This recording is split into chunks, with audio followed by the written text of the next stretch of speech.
Okay, sige. Next na question po. Ay, question ko lang po. Kasi po, based on experience. Based on experience po kasi kapag may bagong kakilala, di po ba? Tapos nalaman nila na Adventist ka, ang pick up po talaga nila is, ay, bawal sa inyo yung baboy, bawal sa inyo yung ganito, nagsisimba kayo ng Saturday, which is yun po yung mga kautosan natin. So parang sila po, nagiging close-minded na po sila sa kautosan na sinusunod po ng Adventist. So paano po kaya natin maipapasok ngayon na yung kautosan ay walang kinalaman sa kaligtasan, kundi yung biyaya ng Panginoon at yung pagkamatay na Yeso Cristo yung nagliligtas sa akin. Kasi po, nandun na sila, nako-close-minded na po sila sa, ay, mga bawal, ang daming bawal, puro sunod-sunod sa kautosan. So parang, nasasarado na po yung isip nila, hindi na po nila mapapakinggan yung sasabihin natin. And parang wala na rin pong pagkakataon na ma-share natin yung pag-ibig ng Panginoon. So paano po kaya natin, ano po kayang approach yung maganda sa mga ganun pong kakilala? Magandang tanong po yun, mga kapatid. Ano? Totoo po na pag sinabing Adventist, baboy agad, saka sabat. Wala tayong magagawa. Kasi, yun ang kanilang, kumbaga, pag sinabing yun, yung kanilang kaagad yung connotation sa kanila. Yun ang kaagad yung maiisip po nila. At least, pagka sinabi pong Adventist, ang naisip agad nila, masunurin. Kaysa naman sa pag nasabi mo, ay, walang utos. Mas pangit yun. Siguro, ang maganda doon na sagutin natin yung tanong na, paano ang magandang approach, mga kapatid? Yun yung time talaga na tayo ay dapat talaga nagsisikap na meron tayong alam kahit paano sa Bible. Para tayo nagiging kasangkapan para ituwid ang kanilang maling kaisipan. Dahil pagka hindi mo pinaliwanag, ang iniisip nila, salvation by works ang Seventh-day Adventist. Salvation by works at para bagang puro lumang tipan. Yun ang kanilang naiisip kaagad. Ganito po siguro ang ating pwedeng sabihin sa kanila. Pagka halimbawa, meron kayong mga kaibigan. Alam mo kapatid, ang Seventh-day Adventist ay walang inuutos. Ang Seventh-day Adventist ay sumusunod sa Biblia. Yan po ang nasa Biblia. Meron akong nung kabataan ko pa, siyempre bata pa ako ay talagang mahilig na ako sa Bible at maaga akong natuto tungkol sa pagtatanggol sa pananampalataya. Meron akong mga nasasakyan ng mga tricycle driver ng mga saksi ni Jehovah doon sa amin sa Taytay. Pagdating na Sabado, pagka ako'y sasakay, minsan papunta ng church, minsan pauwi, saan ka galing, brother? Sa simbahan. Sabi ng di ba Sabado ngayon? Oo. Di ba ang pagsamba ay linggo? Ba't Sabado kayo nasimba? Ang tanong ko sa kanya, nagbabasa ka ba ng Biblia, kapatid? Oo. Hindi mo ba nabasa na ang utos ng Diyos na araw na dapat ilaan natin sa Panginoon ay Sabado? Sabat? Nabasa ko. Ay, yun naman pala, dapat ikaw tanungin ko, bakit sabi mo dapat linggo? Pwede nyo gamitin yung ganong argument. No? Pagka mayroong nagsabi sa inyo, tanungin nyo. Tanong na hindi nakaka-open kasi ang magtanong ng maayos. Meron ka bang Bible sa inyo? Ganyan. Wala eh. Ayun, kasi alam mo yung sa Bible, yung sinagawa namin kung ano yung nasa Biblia. So, ay ganun ba yun? Siyempre may isip niya yun. Pero yung aming pagsunod sa kautusan ay dahil sa pag-ibig namin sa Diyos. Yun talaga ang biblikal. Ang ating pagsunod ay bunga ng pag-ibig. Tayo mga Seventh Adventist, kasi mahal namin ang Diyos eh. Tapos ang usapan. Ba't kayo kasi mahal namin ang Diyos? Ba't kayo kumakain ng baboy kasi ayaw ng Diyos? Itanong mo kay Soriano, kapatid. Si Kenneth Jan Castillo, isang Seventh-day Adventist. Sige. Marcos. Palagi po akong nanonood ng inyong programa mula pa po na ako ay 4th year high school. At sa internet po, palagi po akong nag-visit po sa inyong website at nanonood po ng iba't ibang diskusyon ninyo, lalo-lalo na po na sa Seventh-day Adventist. Salamat. Kapag ikaw po ay nagsimba po, o totoong iglesia po, hindi ka po susali doon sa araw ng linggo dahil yung mga protestante po na nagsasabi na silang totoo na iglesia ay walang karapatan na sumali po doon o magsimba po ng linggo kagaya po ng sinulat sa Catholic Universe Bulletin, August 14, 1942. Alam mo, siguro kapatid, huwag kang magagalit, I believe that you are a Seventh-day Adventist, though. So, the conditioning of your mind seems to lean to the Seventh-day Adventist kind of reasoning, Pero ganito yon.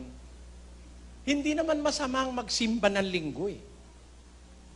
Kayo lang naman ang tutol sa linggo dahil gusto nyo Sabado, di ba? Wala naman nakasulat sa Bible na sasamba ka Sabado. Wala nun. Ang pagsamba sa Diyos, araw-araw. Pwede ka naman sumamba. By the way, let us first analyze or let us first ask the Bible, ano ba ang kahulugan ng pagsamba? What do you mean by the word pagsamba sa Diyos? Let the Bible supply the answer. 12:1, sa Tagalog Bible, ganito sinasabi. Kaya nga mga kapatid, ipinamamanhik ko sa inyo, alang-alang sa mga kahabagan ng Diyos, na inyong iharap ang inyong mga katawan na isang haing buhay, banal, nakaaya-aya sa Diyos, na siya ninyong katampatang paglilingkod espiritual. Ano raw po ang pagsamba?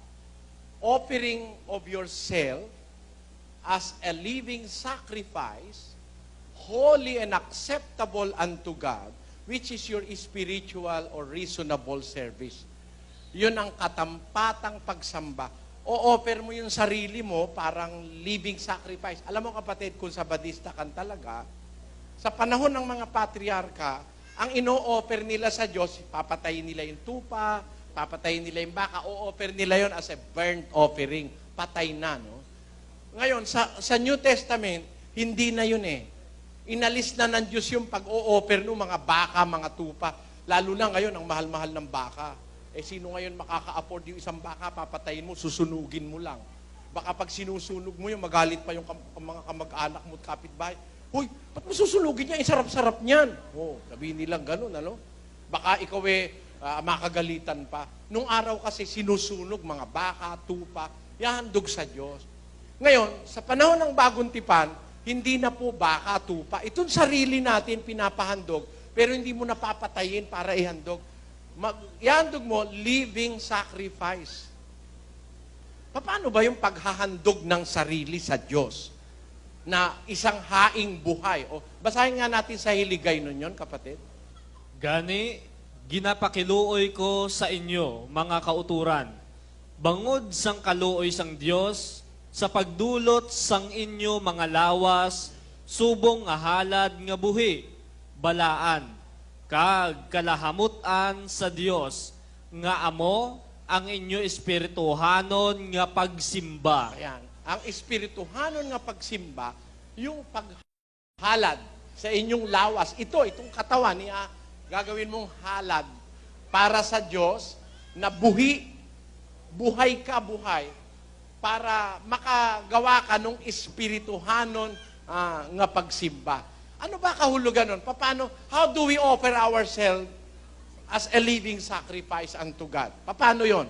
Kunin natin ang paliwanag kay Pablo rin sa 6:13 ng Roma. Dili ninyo itugyan ang inyo bahin sa sala, subong nga galamiton sampagka di matarong, kundi itugyan ang inyo kaugalingon sa Dios, subong nga buhi, gikan sa mga patay, kag ang inyo mga bahin, subong nga mga galamiton sang katarungan sa Dios. Ayon. Ihandog nyo ang inyong mga bahin, Apa, ang inyong mga sangkap. apa. The entire body itself, ihandog mo sa Diyos na isang haing buhay na ano yon? Mga kasangkapan ng katwiran ng Diyos. Magpapakasangkapan ka, gagawin mo yung katawan mo, kasangkapan ng katwiran ng Diyos. Yung mabuti. Halimbawa, may tumatawid sa kalye, inalalayan mo yung matanda, tumatawid sa kalye, ginakasangkapan mo yung sarili mo para makagawa ng mabuti. Halimbawa, nagugutom kapitbahay mo, binigyan mo ng isang kabambigas. O, naging kasangkapan ka ng Diyos para makaraos yung kapitbahay mo. Na ihahandog mo yung sarili mo na isang haing buhay sa Diyos. Yun ang pagsimba o pagsamba sa Diyos. Kaya ang pagsamba, pwede ka sumamba ng umaga, tanghali, hapon, Lunes, Martes, Miyerkules, Huwebes, Biyernes, Sabado. Ang pagsamba, yung paghahandog ng sarili sa Diyos. Gagawa ka ng kabutihan. Halimbawa, merong may sakit, tutulungan mo. Pagsamba sa Diyos yun. Yung asawa mo, mamahalin mo. Ha? Maghahanap buhay ka, bibigyan mo ng pera. Bahagi ng paglilingkod at pagsamba sa Diyos yun. Kakahabagan mo yung kapitbahay mo, paglilingkod sa Diyos yon. Ganon ang kahulugan ng pagsamba, kapatid. Ginagawa yon araw-araw. Araw-araw, hindi lang Sabado. Paniwala mo kasi kahit dahil Sabadista ka, pagka Sabado lang sasamba. Hindi. Mga alagad nga, nagkakatipon sila, nagsumasamba sila sa Diyos. Araw-araw. Basahin natin yung Gawa, Kapitulo 2 at versikulo 46. At araw-araw sila'y nagsisipanatiling matibay sa pagkakaisa sa templo at sa pagpuputol-putol ng tinapay sa bahay-bahay, at nagsisikain sila ng kanilang pagkain na may galak at may katapatan ng puso, na nangagpupuri sa Diyos at nangagtatamo ng paglingap ng buong bayan, at idinaragdag sa kanila ng Panginoon araw-araw yaong nangaliligtas. Kita nyo mga kapatid, yung mga alagad nung una, araw-araw pa eh. Paano mo naman sasabihin Sabado lang?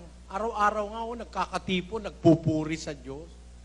Kaya yung mga Sabadista, nadaya lang kayo ng mga pastor nyo sa Amerika para bang Sabado lang tayo pwedeng sumamba. Hindi. Mga unang Kristiyano nga, kahit linggo, nagkakatipon sila.